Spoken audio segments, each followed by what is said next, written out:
তো একটা পত্রিকায় নিউজ ছিল যে আপনাদের পদত্যাগ করতে যাচ্ছেন এরকম। আজকে একটা গণমাধ্যমে সংবাদ এটা কতটুকু এটা সত্যি যদি একটু বলতেন।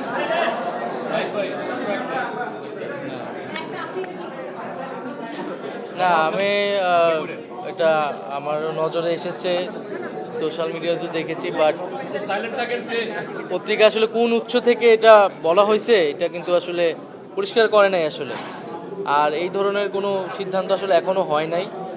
হ্যাঁ, এবং এটা এরকম যদি হয় সেটা আমরা নিজেরাই এটা বলবো, এবং রাজনৈতিক দলে অংশগ্রহণ করার মতো পরিস্থিতি হইলে আমরা সেটা সরকার ছাড়ার সিদ্ধান্ত নিলে আমরা এটা আনুষ্ঠানিকভাবে বলবো। সেরকম কোনো সিদ্ধান্ত এখন পর্যন্ত আমার জায়গা থেকে বা আসিফের জায়গা থেকে আমি যতটুকু জানি যে এরকম হয়নি।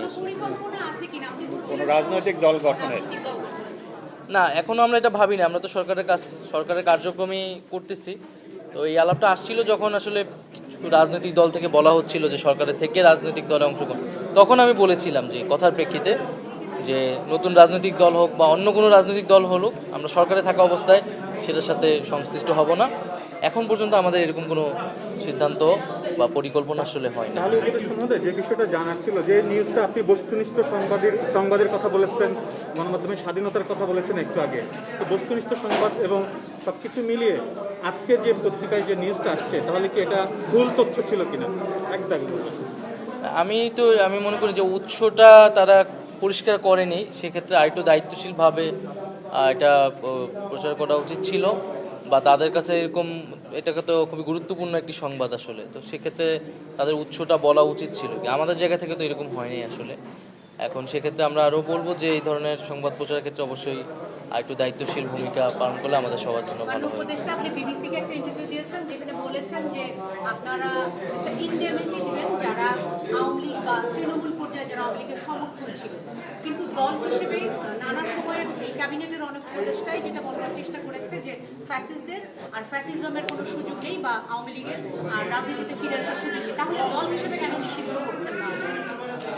না, এই বিষয়ে সরকার এখনও সিদ্ধান্তে পৌঁছায় নাই, যেহেতু বিচার কার্যক্রম চলমান আছে, ট্রাইব্যুনাল। আমরা বিচার কার্যক্রমটা আগে দেখতে চাই, আদালত কি বলে বা বিচার কার্যক্রমে কতটুকু আগায়। আর রাজনৈতিক দলগুলোর সাথে আলোচনার বিষয় আছে, কারণ এটি একই সাথে এটি কেবল আইনগত সিদ্ধান্ত না, একটা রাজনৈতিক সিদ্ধান্ত।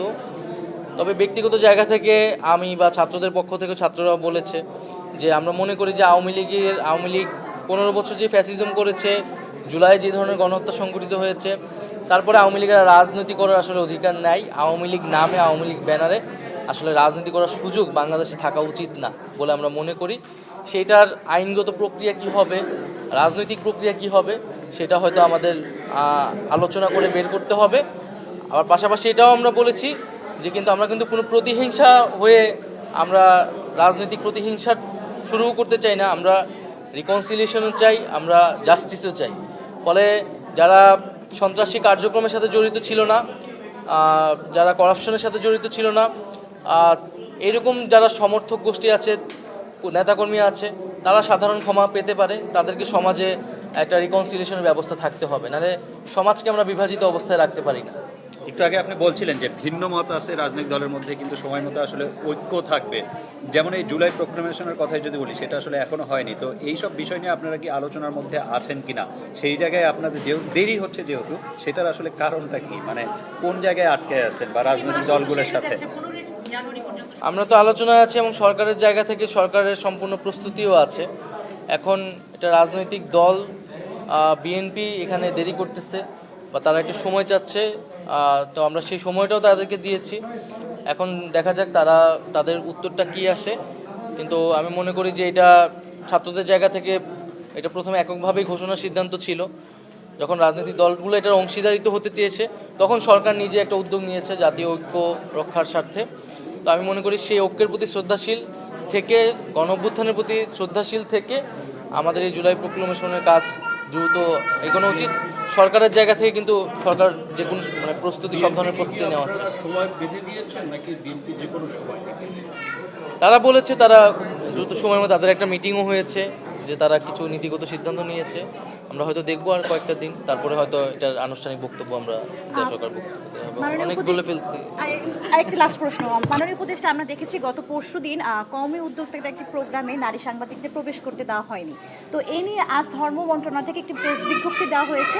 তো সেখানে লেখা হয়েছে যারা এর বিরোধিতা করে পোস্ট দিয়েছে সেটা একটা উদ্দেশ্য প্রণোদিতভাবে পোস্ট দিয়েছে। তো এই বিষয়ে আপনার কি মনে হয়? আপনি আপনি তো যেহেতু কিছু এই মন্ত্রণালয়ের মন্ত্রী আর কি, তথ্য সম্প্রচার, আমি বিষয়টা মানে অবগত নই এই অর্থে, তাই এই জন্য আমি এই মুহূর্তে কমেন্ট করতে পারতেছি না। তবে আমি মনে করি এই ধরনের ঘটনা ঘটলে সেটা নিন্দনীয়। সাংবাদিকদের ক্ষেত্রে তাদের সব জায়গায় আইন এবং নীতিমালা অনুযায়ী অ্যাক্সেস থাকা উচিত।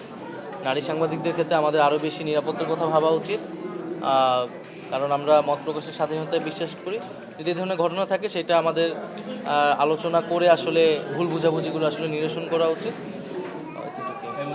ঠিক আছে, থ্যাংক ইউ। Thank you.